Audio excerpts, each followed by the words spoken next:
G'day, ZiggyD here, and today I want to show you guys in a nice visual manner the items that I pick up in patch 1.0.5. Now, I've touched on this a little bit in the past in some of my farming efficiency videos, but I've never gone into true depth, and I've since changed some of my opinions. Originally I was basically telling, which is what most people were saying, was that pretty much everything's worth picking up in 1.0.5, and this is because of the way that items are now scaled with monster level, which combined with monster power means that everything's rolled to eye level 63 affix ranges. However, something else has also happened with that.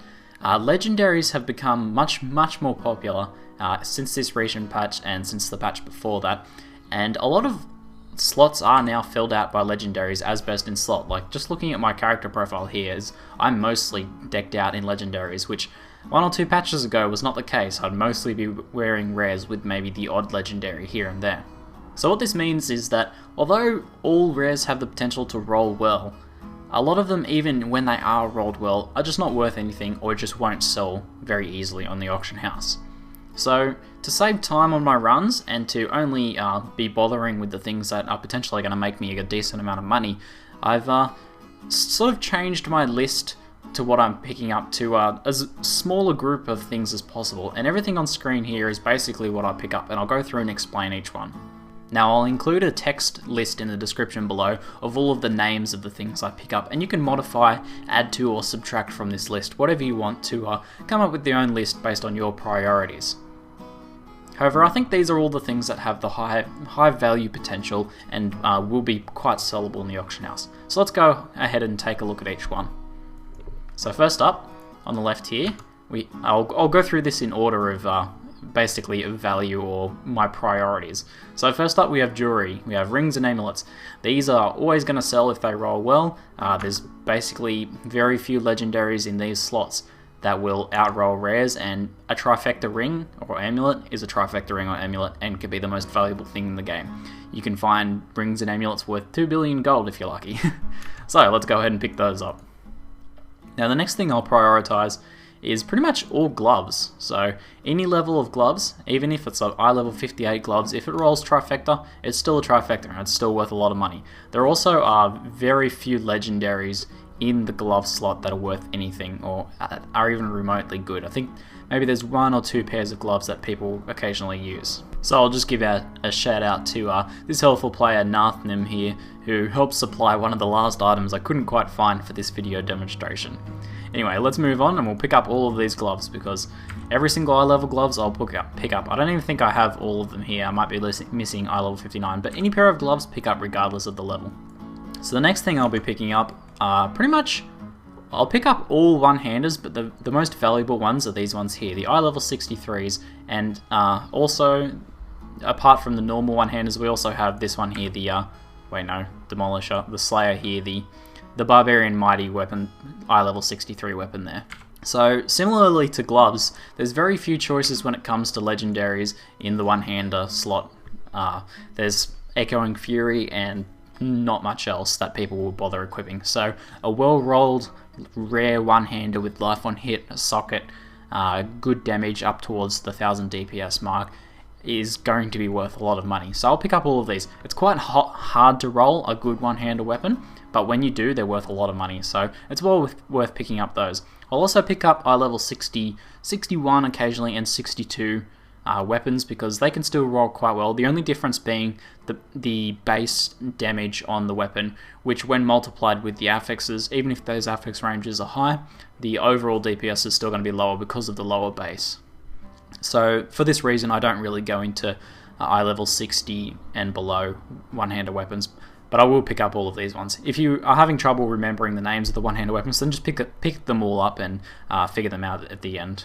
So let's go ahead and pick up all these one-hander weapons here. Now the next thing in order of priority I'll be picking up is I also pick up pretty much all chest pieces. There is a few good legendaries in the chest slot, however there's not that many and not for all classes, so if you can get a pretty decently rolled chest piece with some main stat, vitality and some sockets, then they can sell quite well in the auction house, so they're well worth picking up. The only difference again between the eye levels of these chest pieces is the base armor, which people tend to neglect base armor. Even though I personally think it's pretty important, people tend to neglect it and focus on the other stats. So you can still sell eye level 58 chest piece if it has good stats. Now the next category is sort of a jumble of eye level 63 slots that typically do have good legendaries in them, but those legendaries are quite expensive for people to purchase, and a well-rolled eye level 63 can still be worth a fair bit, and they have that good armor base as well. So for this reason, anything with Archon in the name you should probably go ahead and pick up. We've already covered Archon gloves and Archon chest in those slots, but this includes Archon pants, Archon boots, and such like that, Archon crown, the helmet. And also, the nice confusing one is the bracer slot, which is called RazorSpikes, which was the item I couldn't find for ages. And they can be worth quite a bit as well. Lacuni Prowlers are best in slot for the bracers, but not everyone will go for Lacuni Prowlers. You notice I'm not wearing them. The move speed's the main reason people go for Lacuni Prowlers, and they're quite expensive to get a well-rolled one with move speed. So RazorSpikes are probably worth picking up in that regard. So all of these eye level 63 armor categories we'll pick up. Now the next one's the only two-handed weapon I bother with, and that's the Hellion Crossbow. Manticores are extremely popular, and most people use Manticore. I'm even using a Manticore at the moment. However, one-socket Manticores are pretty rubbish, basically. I have a very well-rolled one-socket Manticore, but a okay two-socket Manticore will probably beat this out. However, Hellion Crossbows can easily outroll a one-socket Manticore. They're exactly the same, and if they roll well, then they'll easily beat out that.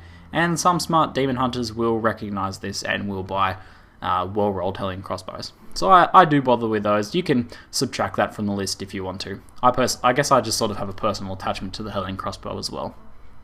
And the final thing, not in order of priority, probably the highest priorities, of course I'll be picking up legendaries and set items, even if they are garbage or brimstone material, or not even brimstone material, eye level 59 legendaries, then I'll still pick them up because look at that amazing light, isn't that beautiful?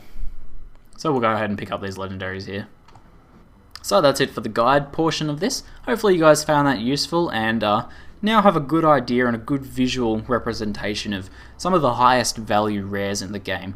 It's a shrinking sort of category, but maybe things will change in the future, but for now these are the main ones you should be focusing on. Now I did mention that was the end of the guide portion of this, but I also want to go ahead and ID these items, so feel free to stick around if you want to see if I get anything good.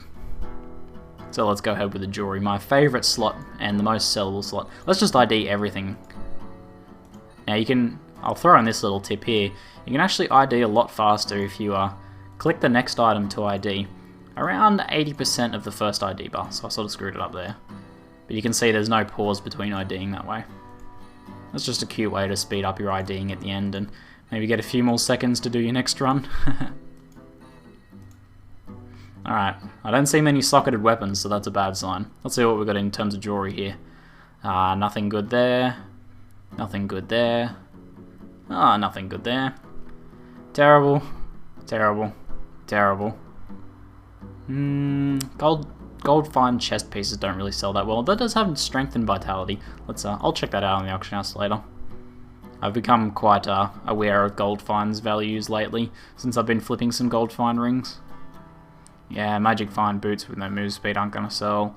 No socket helmet. Vitality resist all socket. Too bad it doesn't have a main stat. Not very good. Not very good. That's... ooh, I don't know. I'm not familiar with one-handed weapons to know if that's high enough DPS. I think you need kind of over the 800 mark. I'll check that out anyway, in case the small chance that it is worth something good there. Nothing good on the dagger. And any trifecta gloves, come on. Oh, what do we got? No, nothing good here. No. That's Diablo 3 for you. That's it for today. I'm ZiggyD, and thanks for watching.